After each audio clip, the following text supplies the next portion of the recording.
نے میرے روزے کی زیارت کی گویا اس نے میری زیارت کی، جس نے میرے موالد شریف کی زیارت کی اس نے میری زیارت کی۔ اور اسی طریقے سے اب جب ہم مسجد نبوی کے اندر حاضر ہو یا مکہ سے مدینہ نکلیں تو درود شریف کی خاص طور سے ہماری کثرت ہے، درود پاک پڑھتے رہیں۔ اور جب مدینہ کے قریب ہم پہنچ جائیں اور مدینہ کے مکانات ہمیں نظر آنے لگیں اس وقت خاص طور سے درود شریف کی کثرت کر دیں اور یہ دعا بھی مانگے کہ اللہ یہ تیرے پاک رسول کا پاک شہر ہے، اس کے ذریعے سے تو میری مغفرت فرما دے اور دنیا اور آخرت کے مصائب و آلام سے میری حفاظت فرما دے اور جہنم کے عذابات سے بھی میری حفاظت فرما دے۔ اب جب اپنے مقام پر پہنچ جائیں جہاں ہمیں سامان رکھنا ہے، ہمیں ضروریات سے فارغ ہونا ہے، اگر بہتر تو یہ ہے کہ آدمی غسل کرے یا غسل نہ کر سکتا ہو تو وضو کرے، وضو کرنے کے بعد بہترین لباس پہنے، خوشبو لگائے اور اب مسجد نبوی کے اندر حاضر ہو۔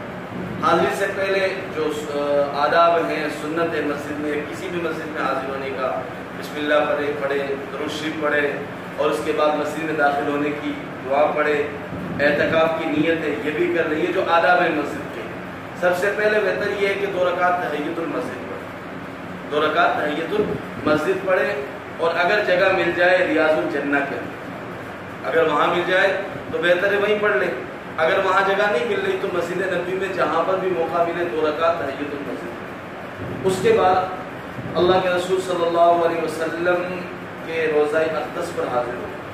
ہم جانتے ہیں حضور کا روزہ ہے، آپ جب وہاں سے داخل ہوں گے طریقے آپ حضرات کو بتا دی جائیں گے کہ کون سے راستے سے جائیں جہاں سے ہمیں بآسانی حضور کے روزے پر سلام پڑھنے کا شرف حاصل ہو جائے۔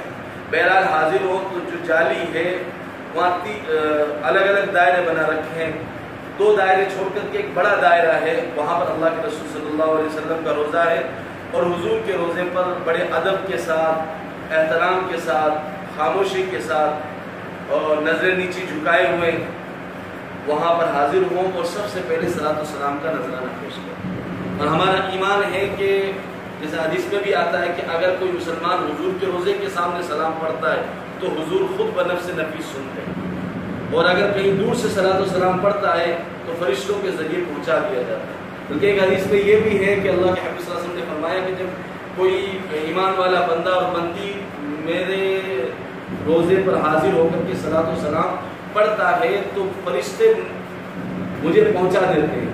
اس حدیث کی تشریح کے اندر یہ لکھا ہے کہ علامہ ابن حجر رحمۃ اللہ علیہ نے کہ حضور اللہ کی یاد میں مستغرق رہتے ہیں، مشغول رہتے ہیں، جیسے ہی کسی نے سلام پڑھا تو اب آپ کی توجہ ادھر ہو جاتی ہے اور سلام جس نے پڑھا ہے آپ اس کے سلام کا جواب خود دیتے ہیں، آپ اس کے سلام کا جواب خود دیتے ہیں۔ اور ہمارا عقیدہ بھی یہ ہے کہ حضور اور جتنے بھی پیغمبر ہیں، شہداء ہیں، وہ سب زندہ ہیں، وہ سب زندہ ہیں اور حضور کے روزے پر اگر کوئی سلام پڑھتا ہے تو آپ اس کے سلام کا جواب خود دیتے ہیں۔ اب سلام کے بے شمار الفاظ آتے ہیں جس اعتبار سے دیں، لیکن اگر زیادہ یاد نہ کر سکیں تو 2-3 الفاظ جو ہیں حضور کے پر سلام پڑھنے کے، جیسے ایک یہ ہے الصلاۃ والسلام علیک یا رسول اللہ، کیا پڑھیں گے؟ الصلاۃ والسلام علیک یا رسول اللہ، اس کو پڑھیں اور کچھ دیر خاموش ہو جائیں اور یہ تصور کریں کہ اللہ کے رسول نے سن لیا، اب مجھے جواب دے رہے ہیں۔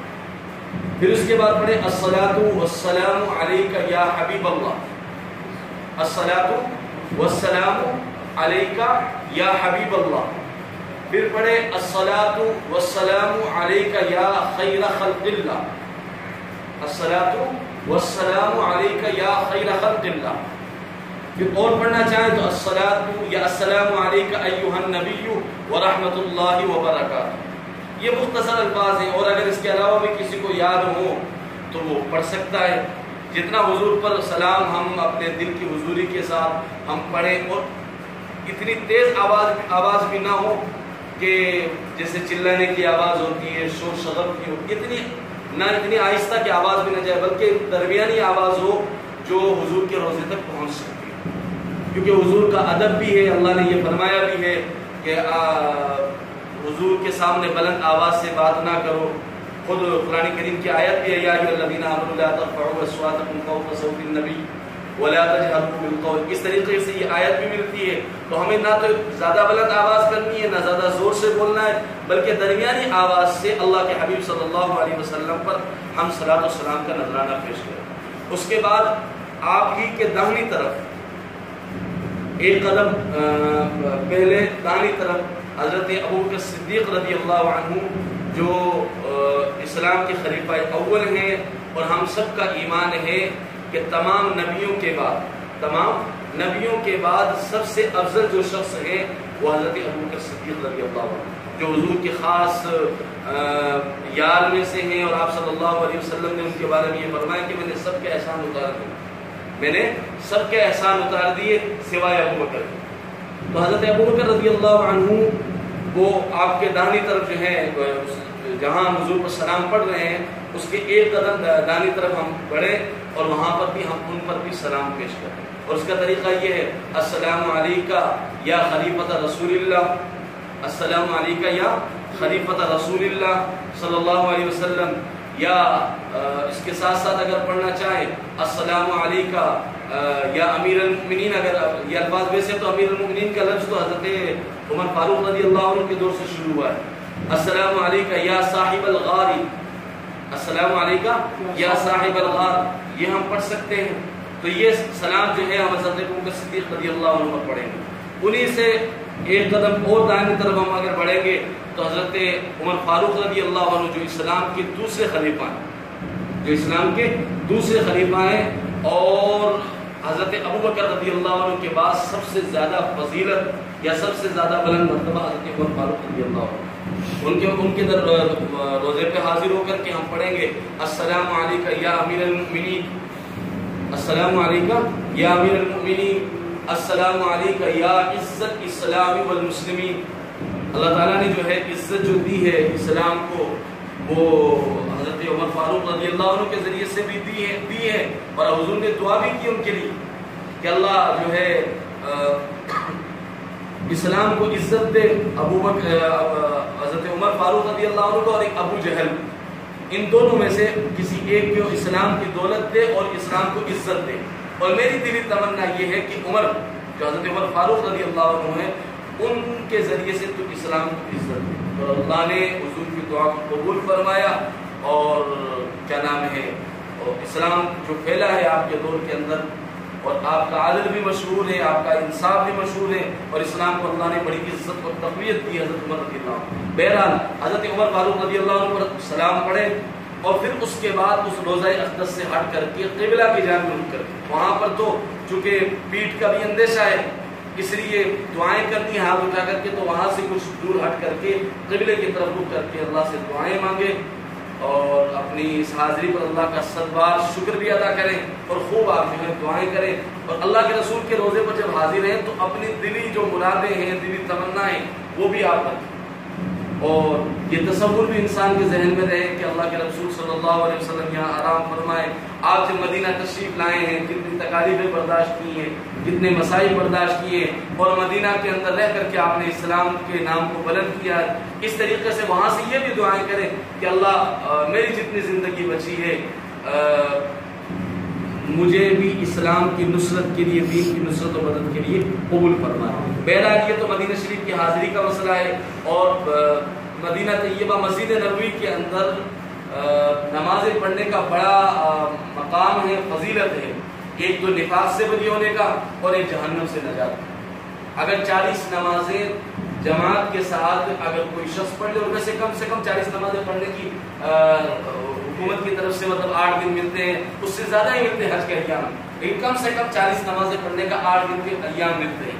تو 8 ایام جب ملتے ہیں، 8 دن ملتے ہیں، تو نمازیں ہماری وہیں 40 نمازیں ہماری، ویسے ہر نماز ہو لیکن کم سے کم 40 نمازیں تو ہمیں وہاں پڑھنی پڑنی.